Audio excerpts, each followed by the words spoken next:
The house used to echo with Saad's laughter. Not the loud kind that fills a room all at once, but the soft, familiar laughter that lingers in the corners long after the moment has passed. The kind a mother memorizes without realizing she's doing it. The kind that becomes part of the walls, the curtains, the quiet hum of everyday life. After his marriage, the house did not become silent. It became different. And sometimes, different feels louder than silence.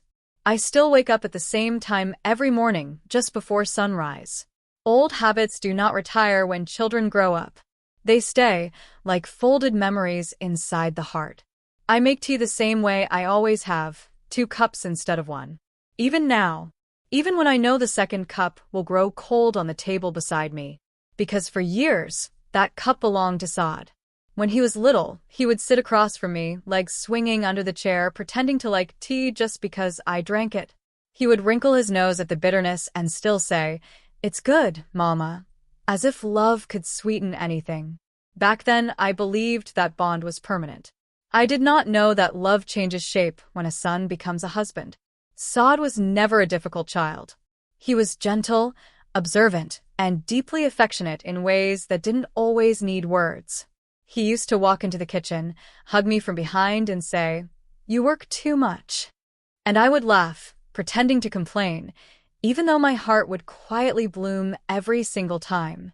I raised him alone after his father passed away. He was only 8.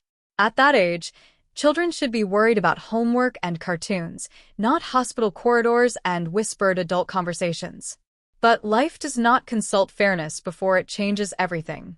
From that day forward, Saad became my strength without realizing he had to.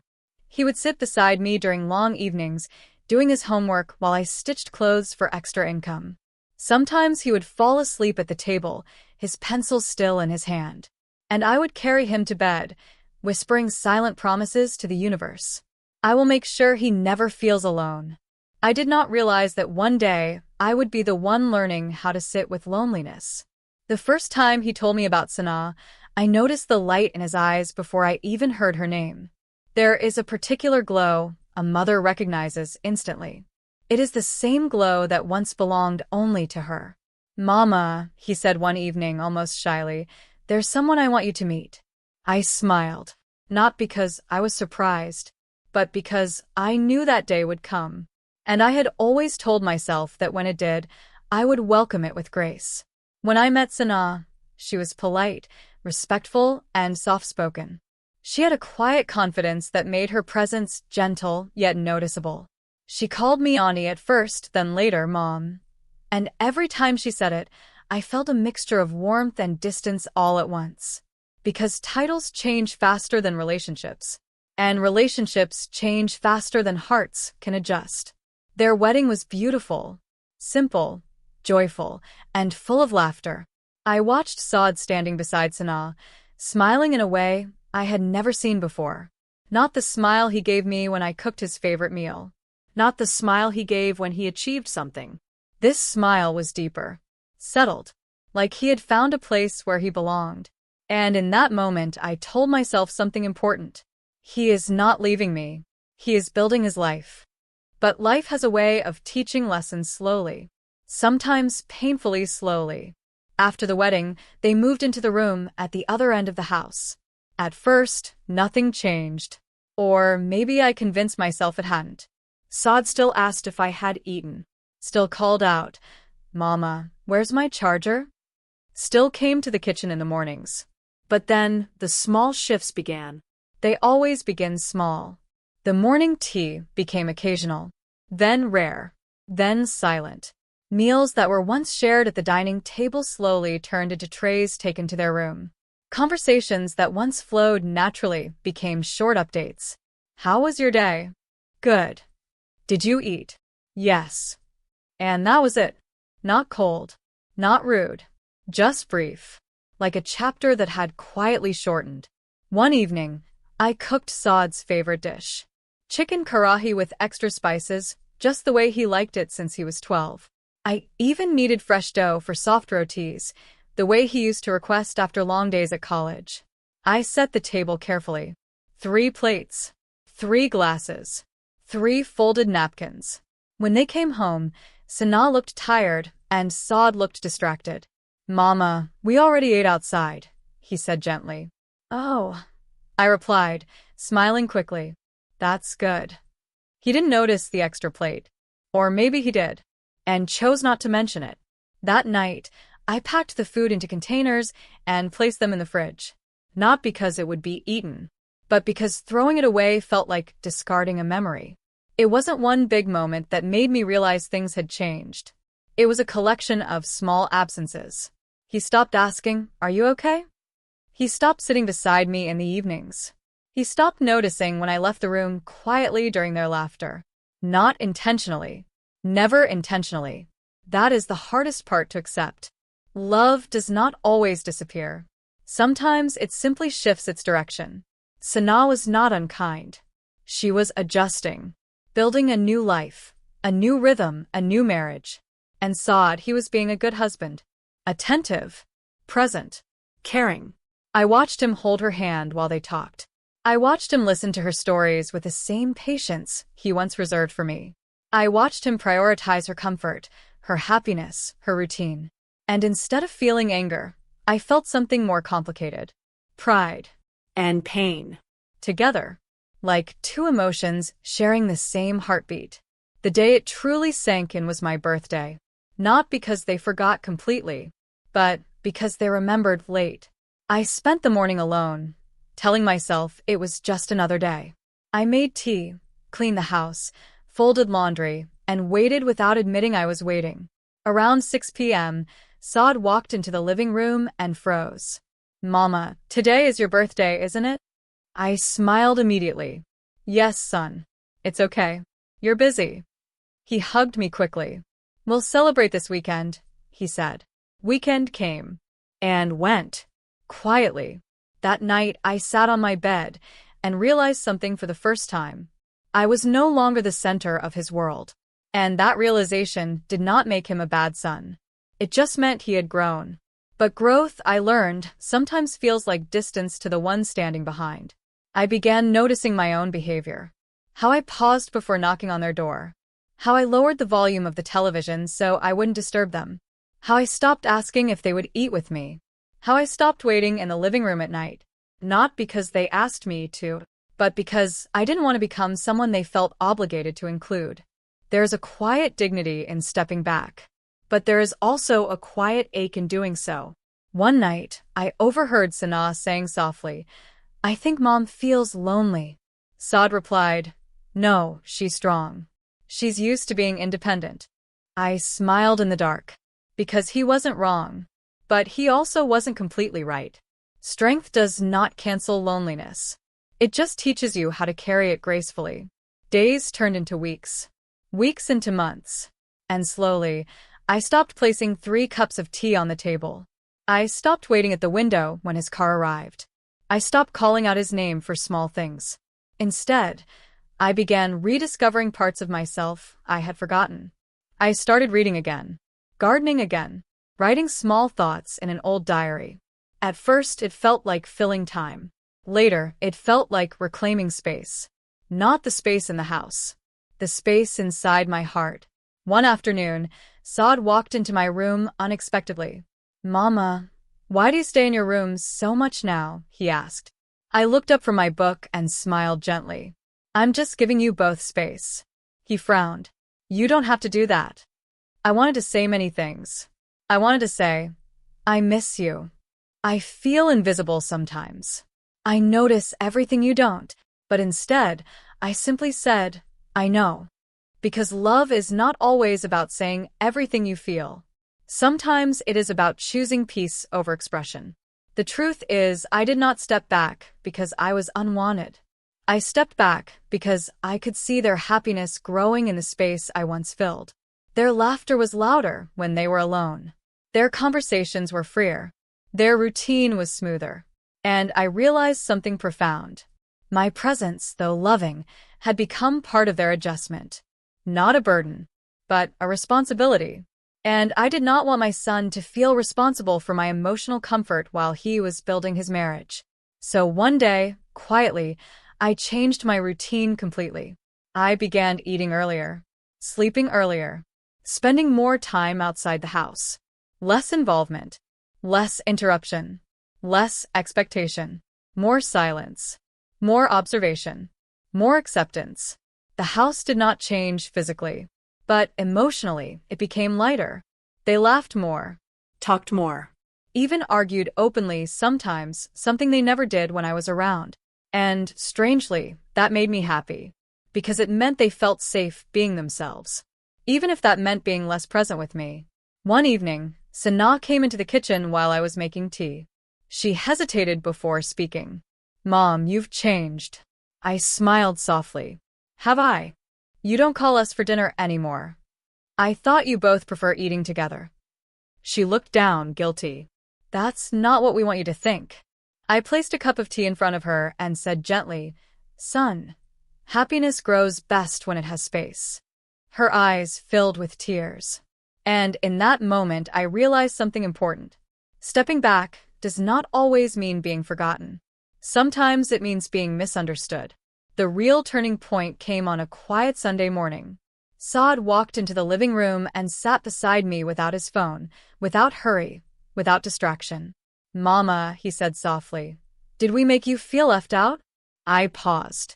Not because I didn't have an answer, but because I had too many. Instead, I asked him, "Are you happy?" He looked surprised. "Yes." "With Sana?" "Yes." "With your life?" He nodded. And I smiled. Then I did the right thing. He held my hand tightly. "You didn't have to step back." I looked at him with the same love I had when he was 8 years old, holding my hand in a hospital corridor. "I didn't step back because you pushed me away," I said gently. "I stepped back so you wouldn't feel torn between being a good husband and a good son." His eyes filled instantly, and for the first time in months, he rested his head on my shoulder, just like he used to. That day, I realized something beautiful. He had not forgotten me. He had just assumed I was okay. Strong mothers create strong children. But sometimes strong children forget that strength still needs tenderness. Now, our relationship is different. Not distant. Not broken. Just evolved.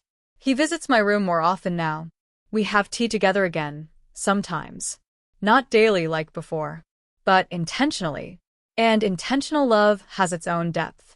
Sana sits with me in the evenings occasionally, asking about old stories of Saad's childhood.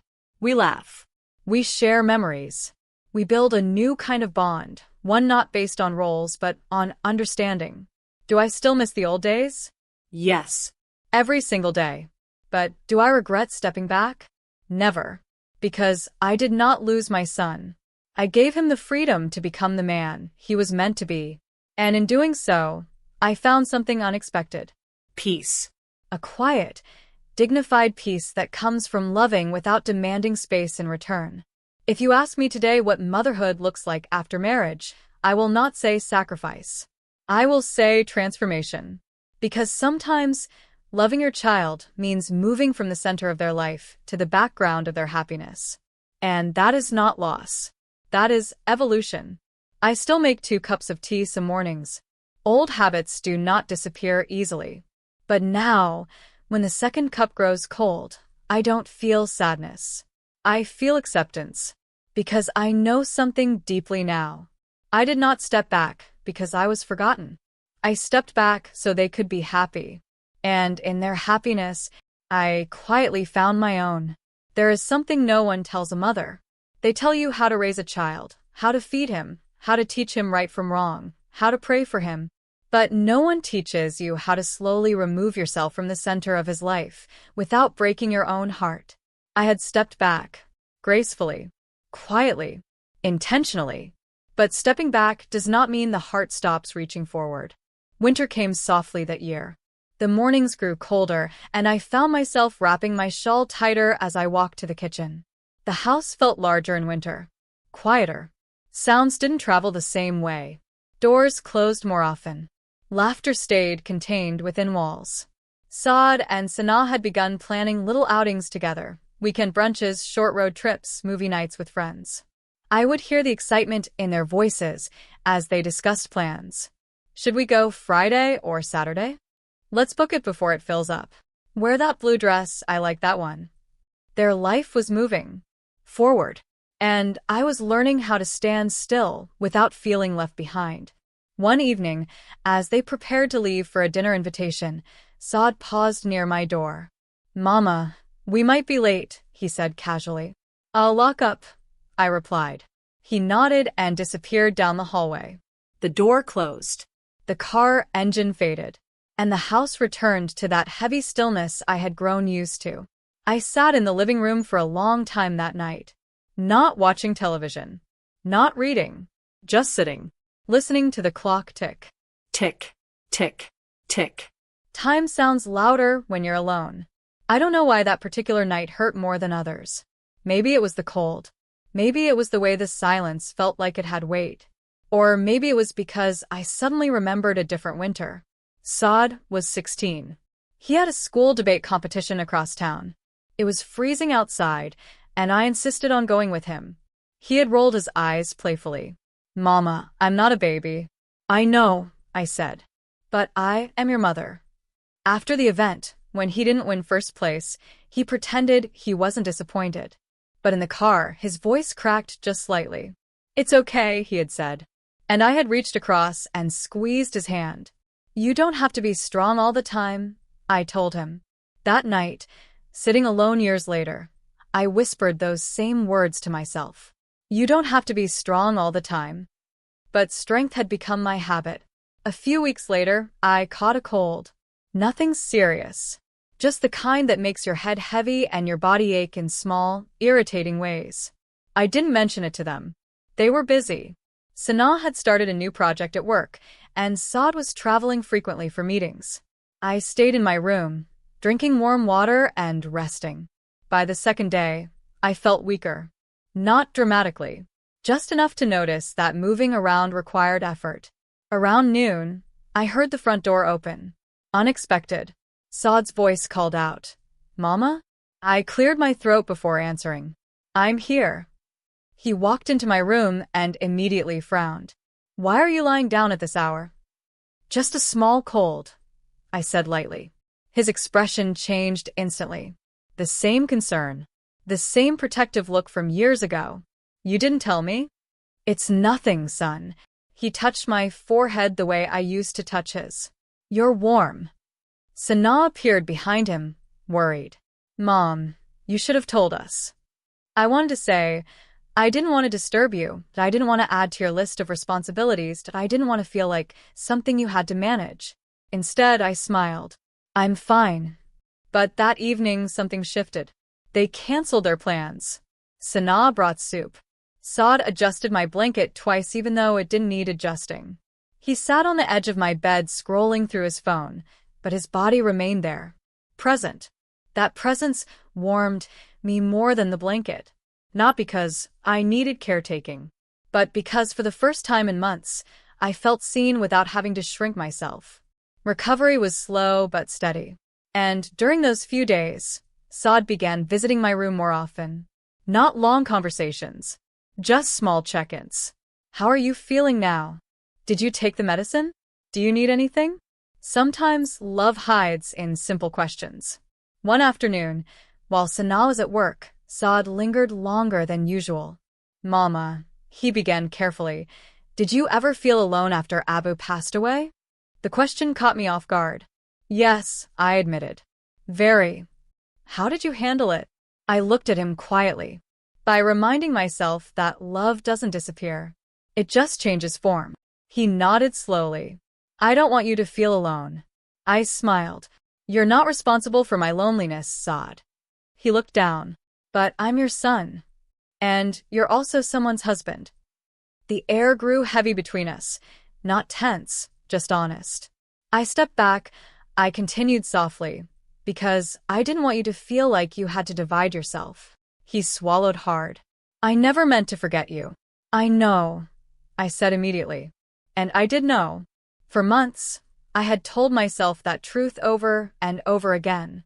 Now hearing it from him felt like a gentle confirmation. Life resumed its rhythm after I recovered. But something had shifted in all of us. Not dramatically. just subtly. Saad began joining me for tea once or twice a week. Sometimes Sanaa came too. We didn't force long conversations. We simply shared space. And that was enough. But healing is not linear. There are days when old feelings resurface without warning. One such day came unexpectedly. It was their first wedding anniversary. They were excited, planning a small getaway. Sanaa had packed days in advance. Saad seemed lighter than usual, joking, teasing, affectionate. I watched them move through the house like two people completely synchronized. And for a brief, sharp moment, I felt outside of it. Not excluded, just separate. When they left for their trip, Saad hugged me tightly. "Pray for us," he said. "Always," I replied. After the door closed, I walked into their room. I don't know why. Maybe to air it out. Maybe to straighten the bedsheets. Maybe to feel connected. On the dresser sat their wedding photograph. Saad looking at Sanaa with pure admiration. Sanaa smiling like she had found home. I touched the frame gently. "You're happy," I whispered. And then, without warning, tears fell. Not dramatic sobs. Not loud cries. Just quiet tears slipping down a face that had learned how to remain composed. Because stepping back had been my choice. But choices still have emotional costs. That night, I did something I had not done in years. I opened the old wooden trunk at the foot of my bed. Inside were Saad's childhood drawings. His first school badge. A tiny pair of socks he wore as a baby. His father's wristwatch. Memories layered carefully like fragile glass. I picked up one of his old drawings. A stick figure family. 3 people holding hands. He had drawn himself between me and his father. In bold, uneven letters he had written, "My family." I pressed the paper to my chest and let the tears fall freely this time. Not because I regretted anything, but because motherhood is the only relationship where you slowly erase yourself from the center and call it love. They returned from their trip glowing. Sanaa hugged me warmly. "We missed you, Mom." I smiled. "Did you?" Saad looked at me in a way that told me he understood the deeper meaning behind that question. Later that night, he came into my room. "Mama, can we talk?" I closed my book. "Of course." He sat beside me, unusually serious. "Sometimes I feel guilty." "For what?" "For being happy." My heart tightened. "You should never feel guilty for your happiness." "But I worry that in being focused on my life, I've hurt you." I studied his face carefully. "You didn't hurt me, Saad. But you changed." "Yes," I admitted. "Why?" "Because if I didn't, resentment would have grown. Because if I had clung too tightly, you would have felt suffocated. Because love that demands constant reassurance eventually becomes heavy." "I changed," I said slowly, "because I love you enough to want your marriage to succeed without interference." His eyes filled instantly. "You think you were interference?" "No," I said firmly. "But I didn't want to become even a silent pressure." He leaned forward suddenly and hugged me, tight, desperate, almost childlike. "I don't want a life where you feel like you have to shrink yourself for me." His voice broke. And in that moment, something inside me softened completely. For months, I had convinced myself that my silence was necessary, that my stepping back was the noble choice. But maybe love also requires trust. Trust that the bond built over decades cannot be erased by marriage. Trust that a son's heart has room for more than one center. A few weeks later, something unexpected happened. Sanaa came to me one evening, hesitant but smiling. "Mom, I have news." The way she held her hands against her stomach told me before her words did. "You're?" I asked softly. She nodded, eyes shining. Saad stood behind her, beaming. For a second, time froze. And then everything flooded back at once. The hospital corridor. The 8-year-old boy holding my hand. The teenage debates. The wedding day. The quiet nights. Now life was moving again. Forward. But this time, I did not feel left behind. I felt included in a new way. As months passed, Sanaa leaned on me more. Advice about food. About rest. About fear. Saad hovered protectively, anxious and excited. And slowly, without announcement, my role shifted again. Not back to the center, but into something deeper. Foundation. The night the baby was born, Saad called me from the hospital. "Mama, it's a girl." His voice trembled. When I arrived and saw him holding that tiny bundle, I saw something I hadn't seen in years. Vulnerability. Pure, overwhelming love. He looked at me with tears in his eyes. "Now I understand," he whispered. "Understand what?" "How hard it must have been for you to let me go." I smiled through my own tears. "You never left," I said gently. He shook his head. "I was so busy building my life that I didn't see you stepping aside for me." I placed my hand on his shoulder. "That's what mothers do." He looked at his daughter, then back at me. "I don't ever want her to feel like she has to disappear for my happiness." And that is when the final knot inside my heart untied. Because he had learned. Not from lectures. Not from confrontation. But from quiet sacrifice. Weeks later, I sat in the living room holding my granddaughter while Saad and Sana rested. The baby's tiny fingers wrapped around mine instinctively. And I realized something profound. Love does not shrink when you step back. It expands. It makes room for new roles. New beginnings. New tenderness. Saad walked in quietly and sat beside me. "Thank you," he said. "For what?" "For loving me enough to let me grow." Tears welled in my eyes, but this time they felt different. Not heavy. Not lonely. Just full. "I never stepped back because you forgot me," I said softly. "I stepped back because I trusted that one day you would remember." He rested his head on my shoulder again, just like he used to. And as I held his daughter in my arms, I understood something that only time can teach. A mother's love is not measured by how tightly she holds on. It is measured by how gracefully she lets go. The house still echoes with laughter. But now, it carries 3 generations of it. And sometimes, early in the morning when I make tea, Saad joins me again. Not because he needs to, but because he chooses to. And that choice means more than habit ever did. I stepped back, so they could be happy. And in the end, their happiness circled back to me. Not as obligation. Not as guilt. But as understanding. And that is all a mother ever truly needs. If you like the story, subscribe it for more life reflections.